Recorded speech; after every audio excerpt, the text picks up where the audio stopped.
Hello everybody, Thomas here. Welcome back to SFF180. It is Monday, November 23rd, 2015, and that means it's time for another mailbag. And if the first question in your mind right now is, dude, what is with the outfit? Well, it looks like somebody hasn't yet watched the Booktube SFF Awards live show that we had yesterday over at Lindsay's channel. That's it, we finally picked our winners. We had a lovely live show yesterday, lots of fun with everybody. We talked about the books that we liked, the ones that we didn't like. We had terrific involvement and engagement from other fans, other booktubers, readers like yourselves, who watched and voted throughout this whole long process, who participated in the chat room. It was great fun to do. Thanks all of you who joined us. And yeah, we're going to do another one next year, but we're going to try to learn some lessons from this year. Take what worked really well from this year, leave behind what didn't work so well, try a few new things out. We're always open for suggestions as to what could be done better. We're going to try to bring in some new people, some other booktubers as judges perhaps, get some more folks involved. So yeah, it was great fun. That was mainly why we did it, for the fun of it. But we want to make it really a good experience and a way that all of you who are fans of SFF on Booktube can enhance your experience of being part of this community. So, all right. That being said, it's a small mailbag this week. Only about 3 items came in, so we're going to get through it fairly quickly. If you are a new viewer and a new subscriber, and a fair few of you have turned up since the live show, welcome to all the new subs. Basically, Mailbag Monday is the series where I take all the review copies that I receive in the mail each week from publishers. I open the envelopes here on camera. I have no idea what's in these packages. I showcase the books and you tell me which ones look most interesting and exciting to you in the comments, which ones you would like to see me prioritize in the review queue. Okay, so that's enough blabber. Let's get into the book, shall we? And this first package looks like it has come from Simon & Schuster. And it is. This is a new book from the Saga Press imprint. It is called Our Lady of the Ice, and the author is Cassandra Rose Clark. And I don't think, at least I don't see one. I didn't see one in the envelope. I don't think there's a sell sheet with this one, so I'm just going to have to read the jacket flap here. Okay, so it says, Hope City, Antarctica, the southernmost city in the world with only a glass dome and a faltering infrastructure to protect its citizens from the freezing, ceaseless winds of the Antarctic wilderness. Within this bell jar, 4 peoples, some human, some not, will shape the future of the city forever. Ileana Gomez, a female PI looking for a way to the mainland.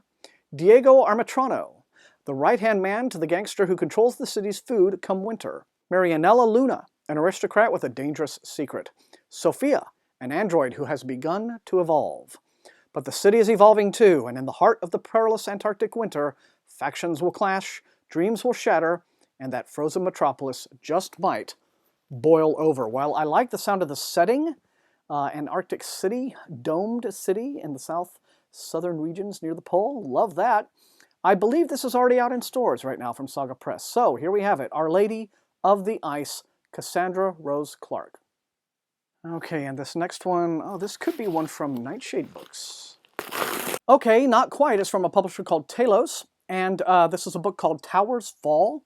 The author is Karina Sumner Smith, and this is actually the final book in a trilogy for which I have not received the first 2 copies. But hey, now that I am in touch with a publicist from this imprint, I guess I can maybe correct that, get those books, and cover these, because I am aware of this series. I just never gotten it. I'd never had contact information for these people, so hooray, that's changed. So anyway, Towers Fall is the 3rd book in what's called the Towers trilogy, and the publisher's weekly review describes it as inequality, economics, and post-apocalyptic necromancy, combined persuasively in Sumner Smith's ingenious, insightful debut. This is quoting from their review of the first book. With a clean, evocative style, a clever transposition of corporate warfare into a feudal future, and a strong complementary pair of protagonists. It sounds like it's right up my alley. You know, a good future world, a convincing world building. So I don't want to give any of the specific plot synopsis for this volume because it's book 3 of a trilogy. But yeah, if you would like for me to read these, let me know in the comments. I'd really like to read them and review them. The first 2 books are called Radiant and Defiant in that order, and the new one is called Towers Fall. And it is already out, came out November 17th from Talos Press. Okay, so send them an email right away. And the final one is from the Random Penguin Group. Always love my Random Penguins. Okay, this is kind of curious. This is, yet again, volume 3 of a series. I don't know if it's a trilogy yet, but it's at least 3 books. The author is Mikizuka Reichert, who usually does epic fantasy, but this is a science fiction trilogy, as you see, rooted in Isaac Asimov's I, Robot stories. This is I, Robot to Preserve, and like I said, this is the third in these. I got volume 1 when it first came out, didn't have a chance to read it at the time, but I don't think I ever got book 2, but this appears to be book 3. It's called I, Robot to Preserve, comes out February 2nd, and okay, here's something I can say that's general. In 1950, Isaac Asimov's I, Robot short story collection is a classic staple in any science fiction fan's bookshelf. The first female author to be asked by Asimov's estate to write the spin-offs, Mikizuka Reichert returns with the final installment of her I, Robot trilogy. Okay, so it is a trilogy.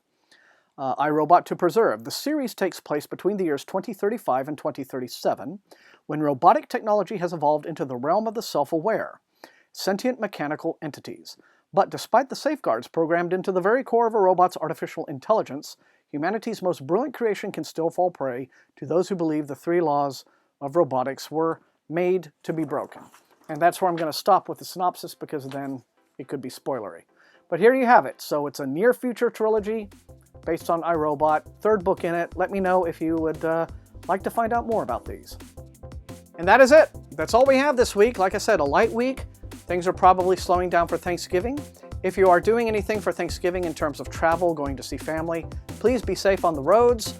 I hope you have a lovely Thanksgiving. I will be doing family stuff myself, but I am tentatively planning, I'm going to try to get it up, I'm tentatively planning a Turkey Day special for Thursday. I will probably post it kind of late so that it's up for you to watch, after you've all crammed your faces full of turkey and dressing and cranberry and all the rest of it.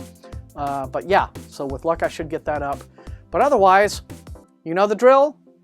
Hit that like button if you enjoyed watching, share the video far and wide with your SFF reading friends, and above all, please subscribe. That is how SFF180 grows as a channel.